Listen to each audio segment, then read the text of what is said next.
Before we come to the map, I think we need to lay a bit more groundwork.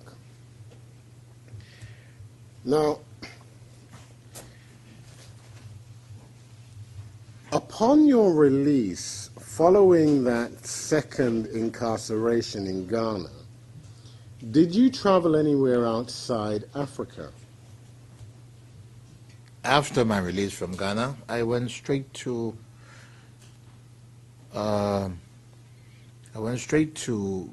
Ivory Coast. Then I went to Burkina Faso. Verified my trip I went into Libya to see the situation of the men, returned, and then before I went to France. Why did you go to France?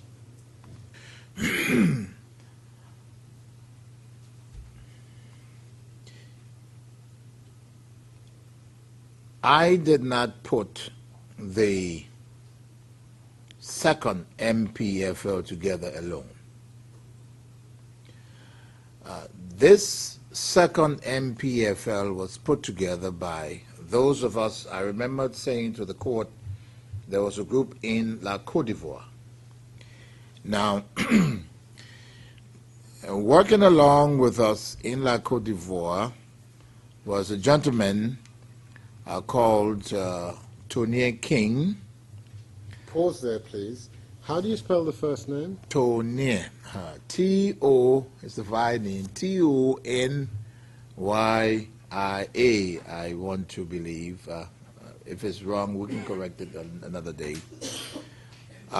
Working with me outside, and may I just emphasize, Tonnier went along for some time, but once the Libyan connection was cemented, Tonnier broke away from us. He no longer participated, but two others remain. There's a gentleman called Tom Wowuyu. We mentioned that on yesterday. That's W-O-W-E-I-Y-U. And the present president of Liberia, Ellen Johnson Sirleaf. The three of us finally were the individuals that put the MPFL together. So upon leaving Ghana, I had traveled to Paris to meet with Ellen Johnson and Tom Wowuyu in Paris. And when you say that the current president of Liberia, Ellen Johnson Sirleaf, was one of the organizers, in what way did she assist?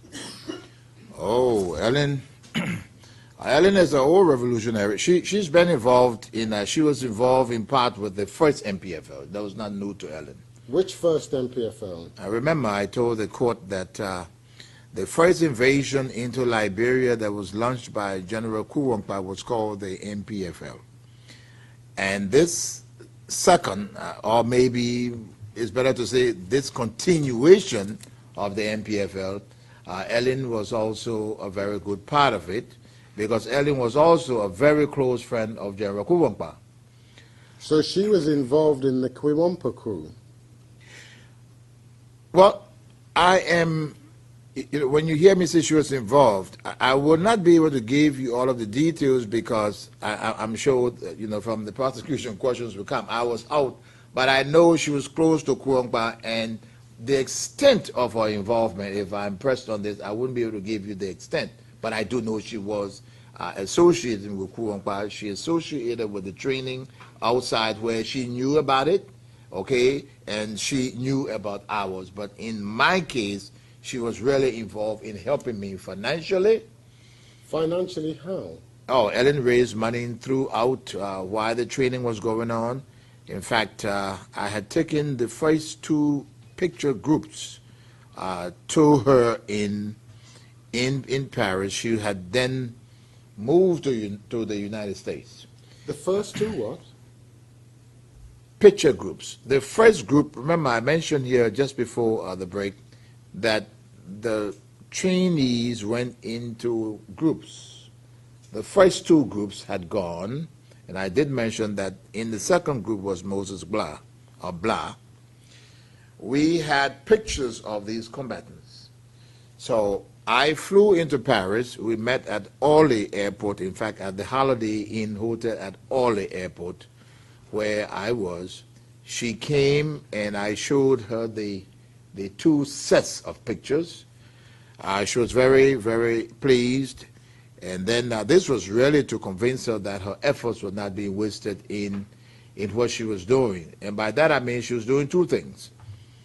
Ellen raised most of the money that we needed for all of this movement in the early stage and even during combat.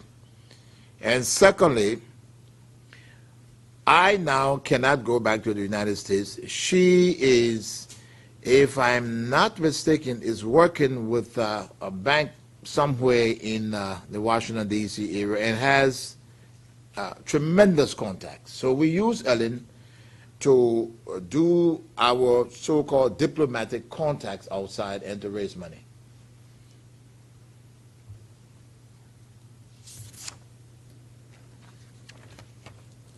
Now, another name you mentioned was Tom Wuwiyu. That is correct. Can I inquire whether we have a spelling for that name? Yes, we do. Now, do you recall telling us that he was a member of the union, ULAA? That is correct. And when did you first come across him? Oh, I first met Tom in the early 70s, around 1972. Where? In the United States when I arrived, and this process of trying to put together the different organizations that I explained to the court in different parts of the United States. Tom was stationed in the state of New Jersey, one of the largest chapters of the union, and was very influential in working with different groups in the New York, New Jersey area. Now, did he remain in the United States during this period we're concerned with now, when you're traveling around West Africa to put the NPFL together? No. Tom made several trips to West Africa, even before the men were moved to Libya. He made several trips.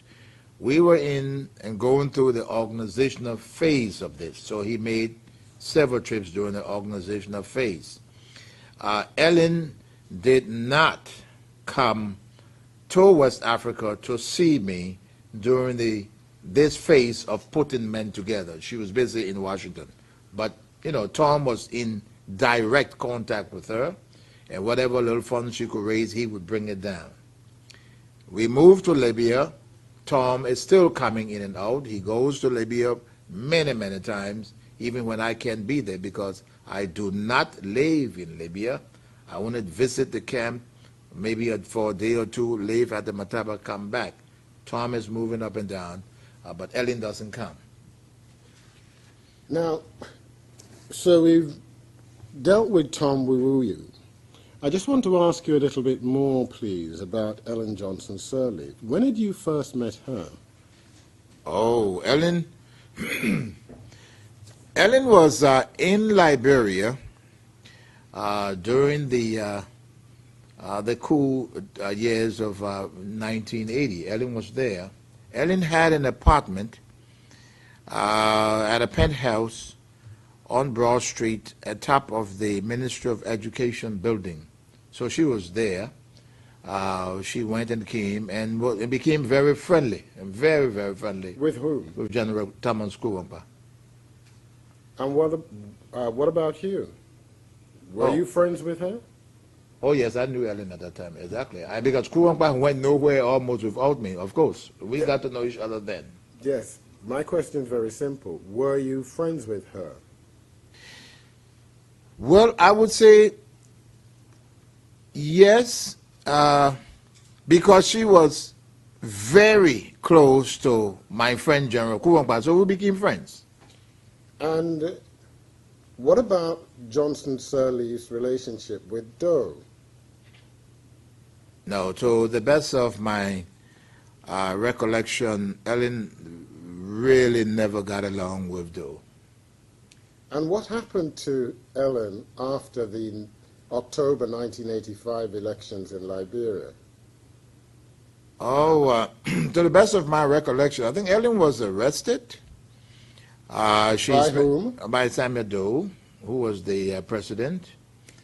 And I understand that she managed to get out, I don't know how, of Liberia, and she was saved by some, I understand, some mutual friends. It is believed that she was helped by a gentleman, a very good friend of hers, or at least I hope they are still friends, called Gabriel Doe.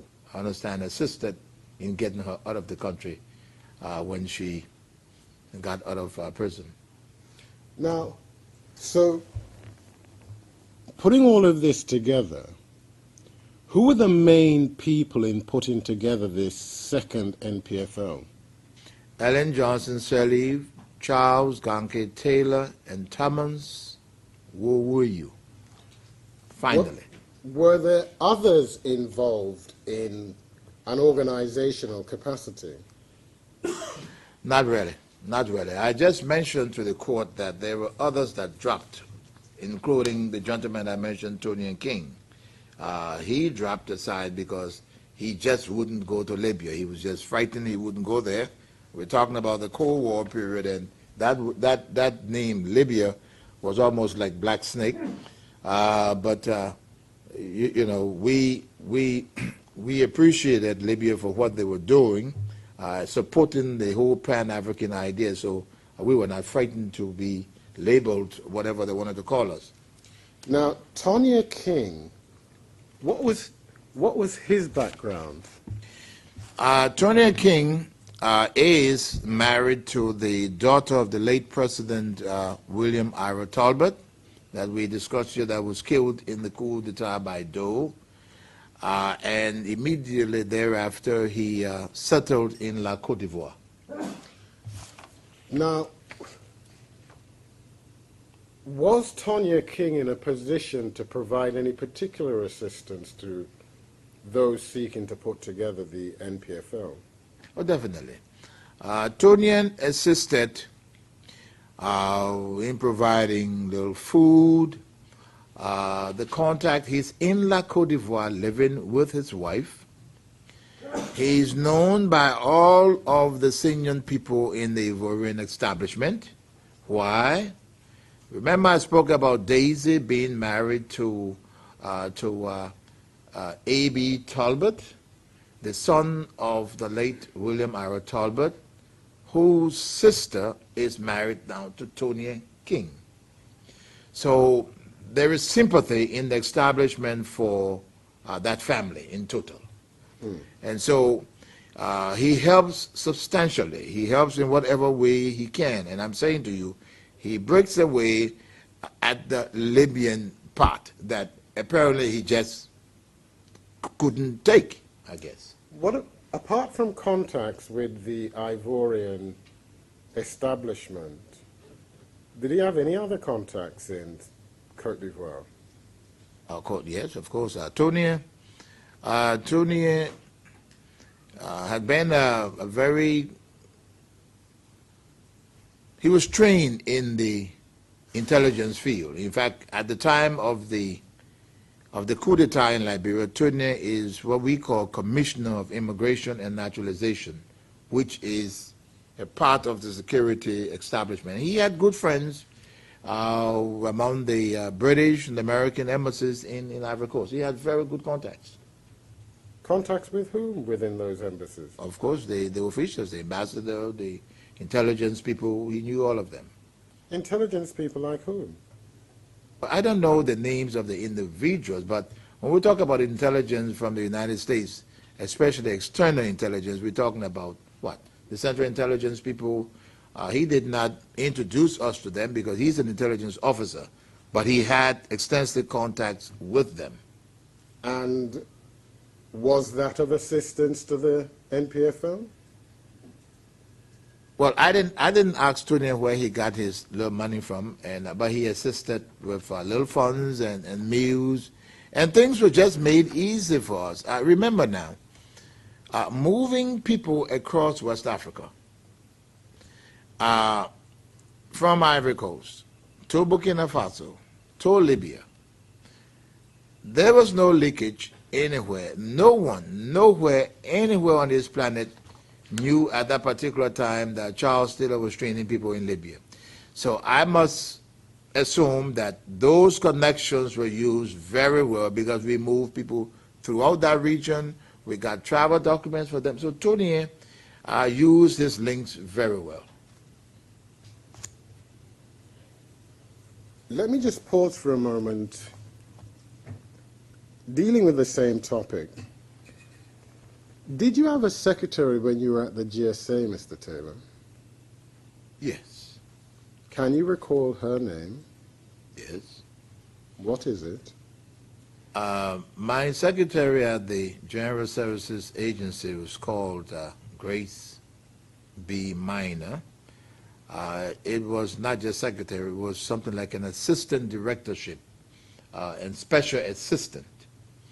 Grace Beatrix Minor, who later on also fled to the United States. And after I When did left, she flee to the United States? at the time of my departure from the General Services Administration, when Clarence Mamadou arrived at the GSA, he went after Grace Minor and the Deputy Blambo Nelson that I said is now Senator in Liberia. Blambo remained in Liberia, but Grace went to the United States, and she remained in contact with me throughout this period and was the second main link to Ellen Johnson Sirleaf. That was a very, very, very close buddy of Grace Minor. Now, Mr. Griffiths, two things: the spelling of minor M-I-N-O-R. and the date of the French trip. When it was that you went to France. Okay, that is after I come out of jail. I'm going to have to approximate this, Justice. I'm released from the prison in Accra in late, let's say, 86. I go, so that trip to Paris has to be somewhere in the first half of 87.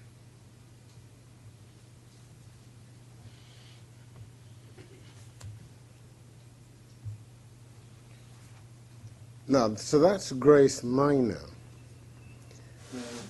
Now, you've already told us that many of your recruits came from Liberians living in Côte d'Ivoire. Was there anyone in particular who had the main responsibility for that process of recruitment in the Côte d'Ivoire? Yes, the one that comes to mind is the late Alfred May. Alfred was responsible. He's late now. He's the one that comes to mind right now. You mentioned earlier a man called Moses Dupo. That's correct. Now, who was Moses Dupo? Moses Dupo was a mutual friend of mine and General Thomas Kuwamba. We were in the States together in the Union of Liberian Associations in the Americas. I think I mentioned that in my testimony on yesterday. It so happened that Tupi, my wife's sister, was also, Tupi's sister was also married to Moses Dupo. So we were in the Union together, but these are two guys that were married in the same family. So we were very close. He was very, very close to General Kuwamba also, and was also in La Côte d'Ivoire at the time. Now,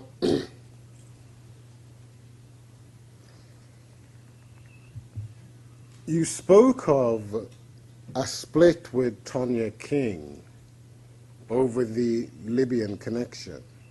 Was Tonya King Excuse me, but I think that mischaracterizes what the witness said. He didn't talk about a split. He talked about Mr. King being afraid to go to Libya. Yes, very well? Okay, but I can clarify that. Well, can you help us then, Yes. please, Mr. Taylor? I think counsel is right. Tunian is with me all the way, but he just would not travel to Libya. He was afraid. And again, we are in this period of the Cold War, and Libya is not the type of word that anybody wants to hear.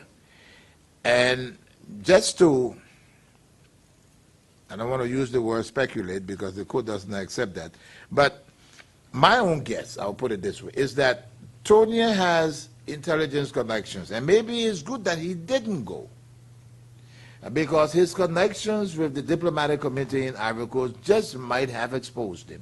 But he did not go, and so I got upset and felt that if we had put men together to send for training and he was not prepared to visit them as Tom had visited them, and it's not like Ellen, who was in the United States and by coming would have probably burned her track, they would have gotten to know. But being right in West Africa, if he didn't go, then we had to drop him, and we dropped him.